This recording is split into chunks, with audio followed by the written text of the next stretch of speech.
Hundreds of thousands of stranded passengers and workers are just trying to leave the Middle East after airlines canceled flights throughout the region.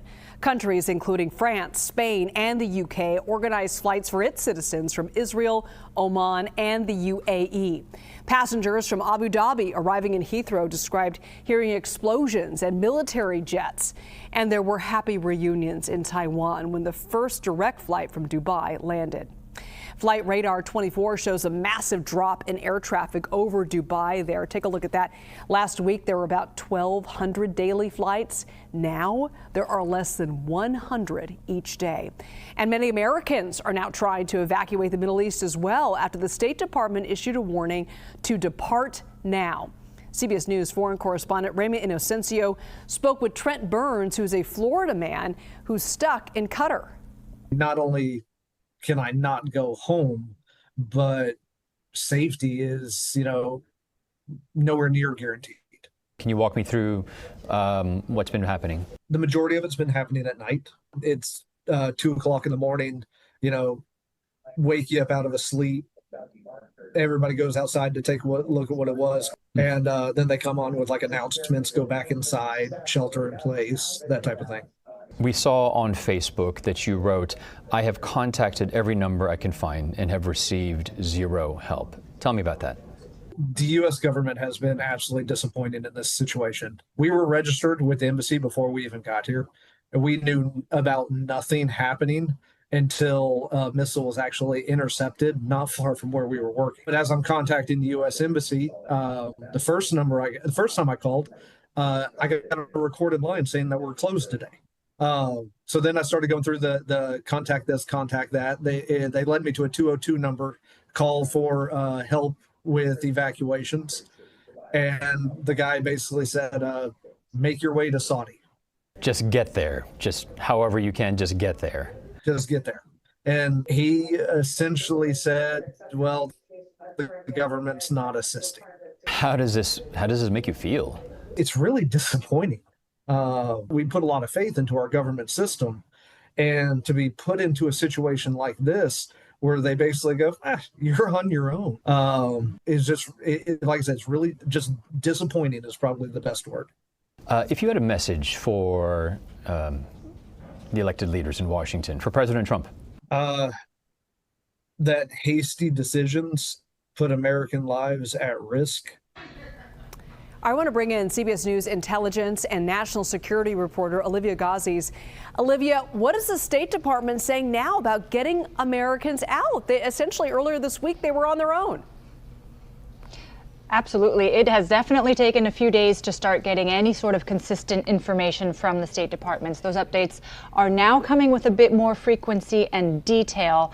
As of today, the department says it's helped roughly 6,500 Americans in departing the Middle East, whether by providing them guidance and information, as you heard, or in arranging transportation to the commercial flight options that are still operating out of the region. That's included overland routes and charter bus services to the areas where airspace is still open. Officials have not yet publicly confirmed whether military aircraft or charter flights have been leaving, but they keep saying they're working on it. This afternoon, the department began circulating a new crisis intake form tailored specifically for Americans who are looking to depart from four areas: the UAE, Qatar, Israel, and Saudi Arabia. It is separate from the phone hotline and the enrollment in the STEP program, which officials continue to urge citizens to use, but it's a separate form. And it's important to note that for now, these assisted departures may only be limited to U.S. citizens. State officials have acknowledged scenarios including non-American family members and dependents are complex, and they're still working through those scenarios in terms of eligibility. And Olivia, President Trump was asked why there wasn't an evacuation plan in place. What did he have to say? That's right. And this question has arisen, Liz, because of how foreseeable the effects of a conflict, given the vast military buildup in the region, the more recent messaging on diplomatic talk stalling would have on Americans in the Middle East. Here's what the president said when he was asked about it. Well, because it happened all very quickly. We thought, and I thought maybe more so than most, I could ask Marco, but I thought we were going to have a situation where we were going to be attacked. Right. And so we've been pressing State Department officials on this very same point. If there was a clear possibility, even a likelihood of regional conflict that was going to shut down airspace and trigger major travel disruptions, why weren't more visible steps being taken to prepare for this scenario that we now see playing out? Those officials have pushed back on the notion that they weren't prepared or preparing. One senior official told us today, this is not our first rodeo, arguing that the department had managed these very complex evacuations and crisis responses before, but saying every situation is unique and contingency plans are constantly being put in place to help Americans who might need help.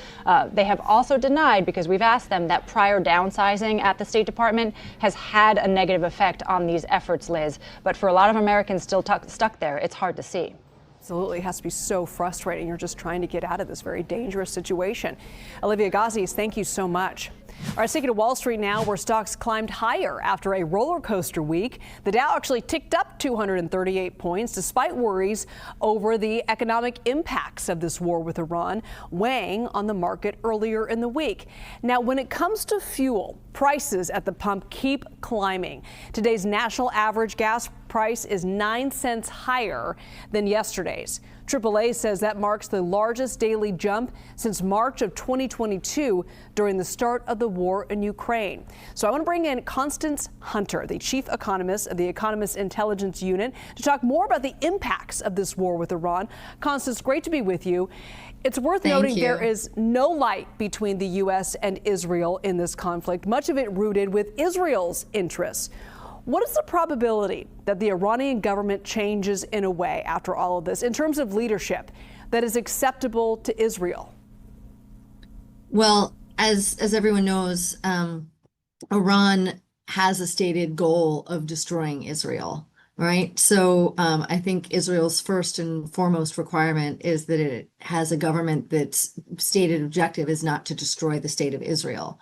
Now, what that government looks like is anybody's question. We have done extensive scenario planning at EIU with regard to what the future could look like in Iran. And of course, Iran had been planning for succession because of the Ayatollah's advanced age. And because, of course, there is this ongoing tension between Israel and Iran. And so they obviously had in place a succession plan to replace the Ayatollah. That is possibly still underway, although the U.S. and Israel have been targeting leaders in the Iranian government. And then another scenario that could unfold is the Revolutionary Guard taking over, and it would be a military dictatorship similar to Pakistan. Another possibility, of course, is that you have infighting. You have the Kurds as one faction, and you could have significant infighting in Iran that would put it in a state more like Syria after or during its civil war. Talk a bit about sanctions. It's important to note that there's a whole economy that members of Iran's leadership profit from that is a direct result of there being sanctions against their country. Can you explain how does that align with the president's said objectives for what he says are the goals for this war?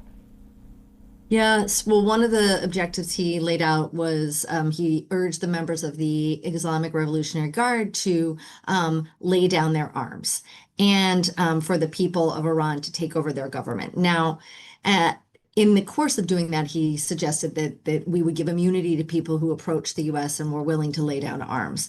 But it's very unlikely that large members of the Iranian Revolutionary Guard would do that simply because they are the ones who are profiting off of all of the illegal oil trafficking that occurs as a result of sanctions.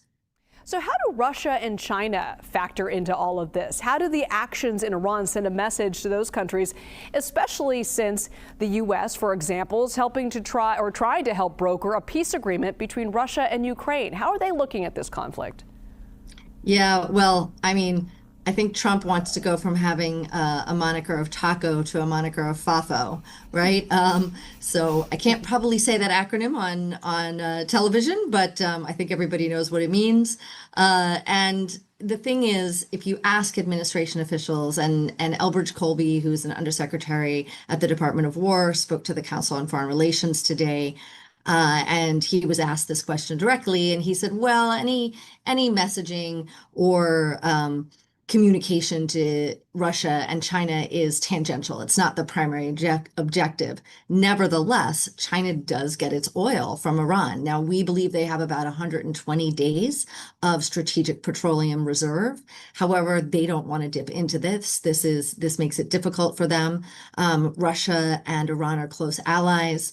Russia, China, and Iran are all members of the Shanghai Cooperation Organization. So there are significant alliances there. And what we notice is that while China and Russia have condemned the attacks, they have not overtly come to the aid of Iran, whereas other governments have come to the aid of the U.S. in this situation.